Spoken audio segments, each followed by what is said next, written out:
Resident Evil. It has been quite a long time since we've covered a Resident Evil game on this channel, and as such, it would be my absolute pleasure that for this 2024 Spooktober season, we'll be kicking things off with a review of Resident Evil Code Veronica. As the years have gone on since its original release in 2000 on the Sega Dreamcast, Code Veronica and its improved version Code Veronica X have become the true black sheep of the mainline Resident Evil series, also being the only mainline title to not feature any kind of number. While this is true for the game's marketing, it couldn't be further from the truth as far as the spirit and story of the game goes. You see, Code Veronica was originally intended to be called Resident Evil 3 and be the true sequel to RE2, but as development times went on and console generations shifted, Capcom decided that their spin-off game Resident Evil Nemesis should take the mantle as the third numbered game to close out the Raccoon City trilogy, and made this the non-numbered game. Since it was originally developed as a sequel to Resident Evil 2, you can sure bet that this game follows up on the plot threads ongoing in both RE1 and 2. Claire Redfield is back in operation for this game, and after the events in RE2, she's become one hell of a badass chick going around the world in her mission to both find her brother Chris Redfield and take down Umbrella in any way she can. Having been caught during an operation to take down an Umbrella facility, Claire has found herself imprisoned on a military island owned by the Ashford family, just as the T-virus happens to have broken out across the island. The player will play mostly as Claire, but also a few other people such as Claire's new friend, Steve, to unravel the mystery between the Ashford family and its many ties to Umbrella. The Ashford twins, Alfred and Alexia, might just be my favourite thing about the story of Code Veronica, and possibly even my favourite antagonists in the whole series.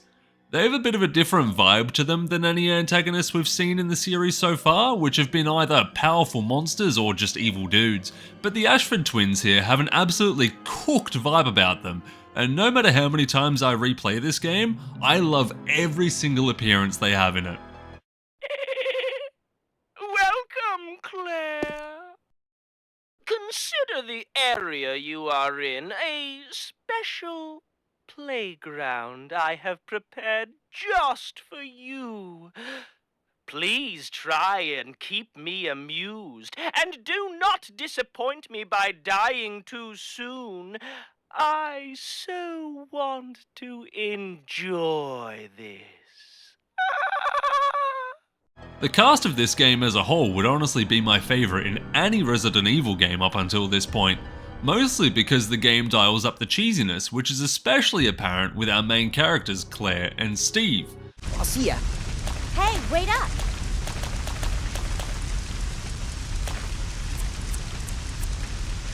I don't want you following me, lady.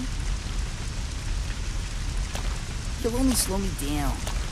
The story of this game is definitely not actually any good unless you're already a Resident Evil fan, but instead its value is in the fact that Code Veronica's story is probably one of the strongest representations of the so bad it's good effect.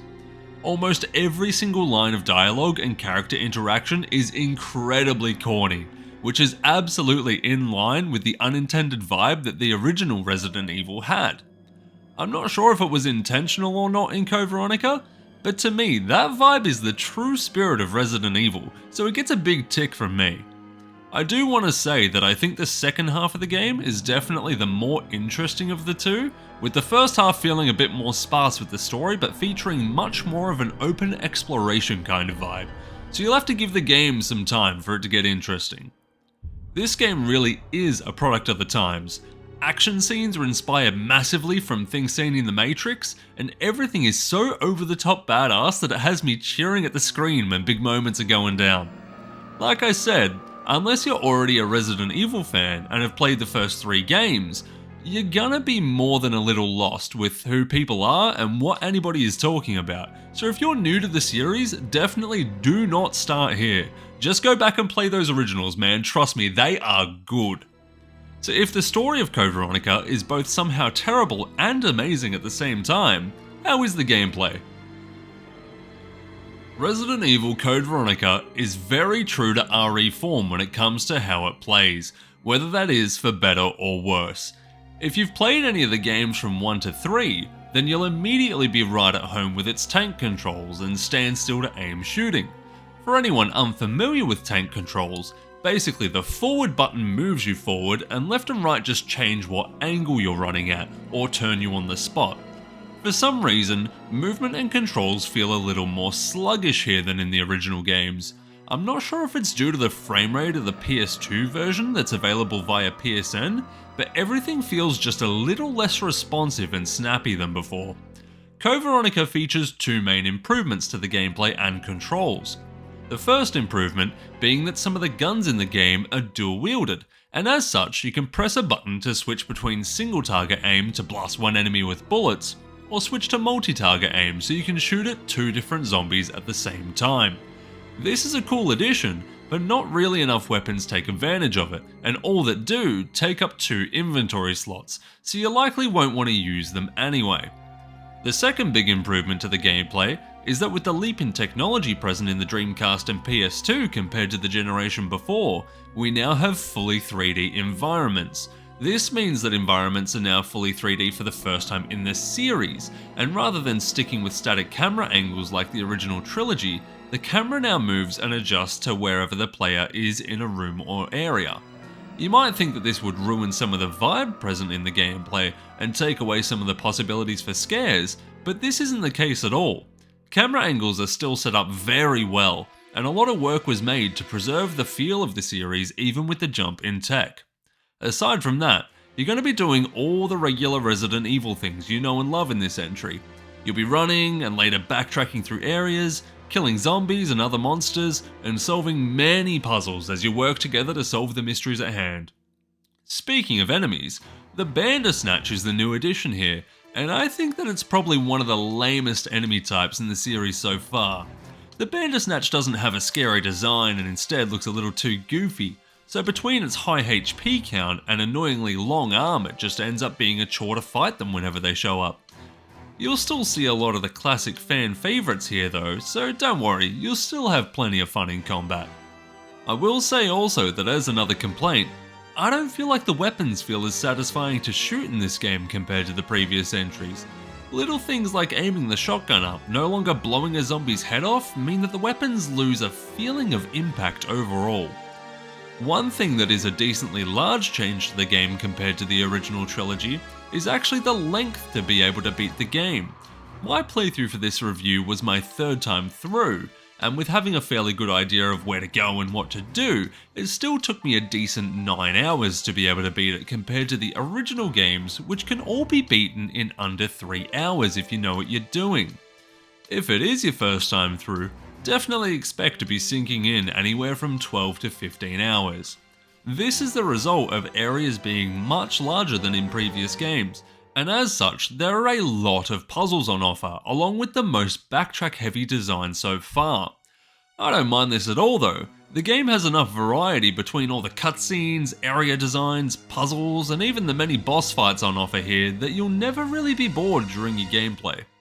Speaking of the boss fights, yes, there are a lot more of them in this game compared to the previous entries, but oddly enough, a larger amount of them than you'd expect are completely skippable.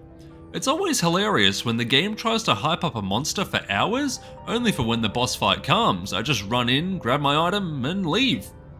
One negative I have to say about the gameplay is that one of my favourite additions from RE3 wasn't implemented for this game, and that's the ability to freely run up steps rather than interacting with them like an object. I'm not sure if it's due to development for both games happening during the same period, or if it was for stylistic integrity, but I kinda preferred how seamless it felt in RE3. The last thing about gameplay for Code Veronica is that not only is it the longest Resident Evil game so far, it's also, in my opinion, the hardest so far. Claire and co do have a decent amount of health, but there are so many enemies that you're definitely going to be taking a fair amount of damage here, and for at least the first half of the game, healing items might be a bit hard to come by. One thing making this game more difficult is that it features some moderately frustrating design when it comes to missable items. There is a small amount of times that you could accidentally leave a seemingly useless item in a previous area early in the game, and in the final few hours it turns out that you desperately needed it to be able to get the weapons that are sorely needed for the final areas and bosses. If you know about these things, then you're going to be all set, but if not, and if you do make mistakes like these, then you could quite possibly lose your 10-hour playthrough due to not having enough weaponry to take down some of the bosses. My first playthrough went less than stellar due to missing some very important assets. That's about it for the gameplay. How about the design? Resident Evil Code Veronica is very true to form when it comes to map layouts and UI design, but the areas here and story have a much more gothic vibe to them than the previous games. While I might personally really like this different vibe, I can totally understand that it isn't going to be everyone's tastes. There's quite a few different location types you'll be going through during the course of your adventure here, and they all play like Resident Evil levels, but a lot of them looking quite different is probably why a lot of the fanbase considers this more along the lines of a spin-off game than a main series one. Sound design is still absolutely top-notch, being a real staple of the series. Enemies sound creepy and ominous, areas feel and sound eerie. The soundtrack here is probably the biggest improvement when it comes to the vibe of the game. There's quite a few tracks here, and honestly, some of them are my favourites up until this point in the franchise. The save room probably being the biggest standout and my favourite save room theme so far. The part of the audio that fortunately isn't knocking it out of the park is very much the voice acting. Like I said earlier in the story section, the dialogue in this game is awful and massively cheesy, which isn't helped by the fact that the voice acting is even worse and more hammy in this game than it was even back in the first RE title. There's no way he could get here, even if he is your brother. Yes, he can. I'm sure of it. No way. He won't come. You'll just end up disappointed if you rely on others. Believe me, I know. Steve and Alfred's voice work are the biggest culprits of this, but I've got to be honest, in any other game I would call bad voice acting a flaw of the game. But let's be honest here, this is Resident Evil. Bad voice acting only makes the game better. Now, before we move on to the conclusion here, scroll down just a little there and hit that subscribe button.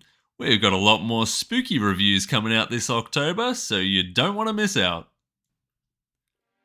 So now that we've talked about all the different aspects of the game, you can probably tell that I like it a lot, but it does have a couple of flaws here and there. I will be honest, I do absolutely love the Resident Evil series with a passion, and I might like some things about this game that other players won't, but I do think that this is still a great title, and definitely not one to be skipped just because it doesn't have a number in its title. It doesn't help that Capcom haven't done much over the years to make this game more accessible. There was a quote-unquote enhanced HD version of the game released back on digital storefronts for the PS3 and Xbox 360, which had updated lighting and made the game a little spookier, but personally, I found that it just became incredibly difficult to see anything in the darker areas of the game. I really hope that Capcom go back and do a remake of this game. They might have to work on some of the dialogue since some things about the plot haven't aged too well as far as Twitter's societal standards go, but I'd really like to see this game modernized and included again in what people consider the mainline Resident Evil. Code Veronica may not revolutionize the series, but it does provide a decently good jump to the next generation of consoles, and while the vibe might be slightly different, it does a fantastic job of feeling like the next logical step after Resident Evil 2. I will be giving Resident Evil Code Veronica a score of 8.5 out of 10. Stay tuned to the channel because Resident Evil content is officially back, and I've been looking forward to continuing on with this franchise for oh so very long. I'm very excited to share with you guys all the videos I have upcoming for this Spooktober Season 2, so keep an eye on that subscription feed. Thanks for watching this review. Catch you later, everyone.